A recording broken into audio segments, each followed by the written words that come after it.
So another portion of our practice is strongly focused on spinal correction. So it's structural based. What you see here are the denture rolls that we use. The denture roll, although it looks like a piece of foam, there's a lot of research that goes into this to provide evidence of being able to change the structure of the spine.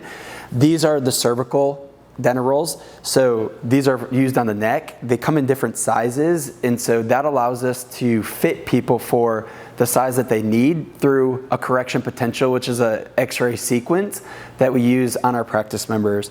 So you have a large, you have a medium, and then you have a small. This one is also used for pediatrics, so for kids. What we see a lot of times nowadays is tablet time, kids looking down, cell phone, things like that. So this is really good for our pediatrics, for the kids' care.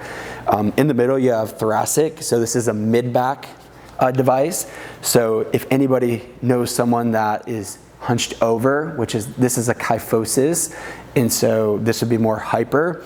This is going to help the practice member get into extension.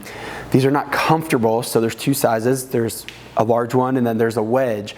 This isn't technically part of the structure care. This is more of a beginner point so that we can work somebody up to true correction through the thoracic denture roll. The next ones are lumbar. This is a medium. This is going to be a small. These go into the lower back. They help lordosis, which is curve. So when we see people come in through the x-rays, if they have a straightening of their spine where their spine is not curved where we need it, they would be put through a sequence that would show us what size they would need for the lumbar denture roll.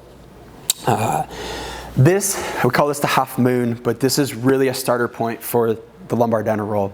A lot of times, and this is explained to people throughout care, these devices won't be comfortable in the beginning, so it's almost like when kids get braces, because you're trying to hit a goal of straightening the teeth, which are crooked at that time, it's going to take some pressure to get those teeth to straighten out. It's the same thing with these devices.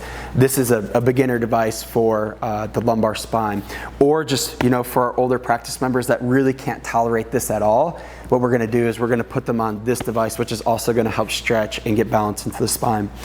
And then these last two, these are denture rolls that are for scoliosis.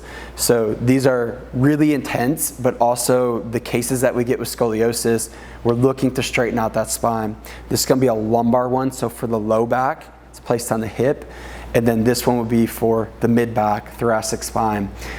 Depending on what they need and what level is all going to be figured out through the x-ray, which again is called the correction potential x-ray. And so each patient is going to get a unique device that is going to fit their spine and their need.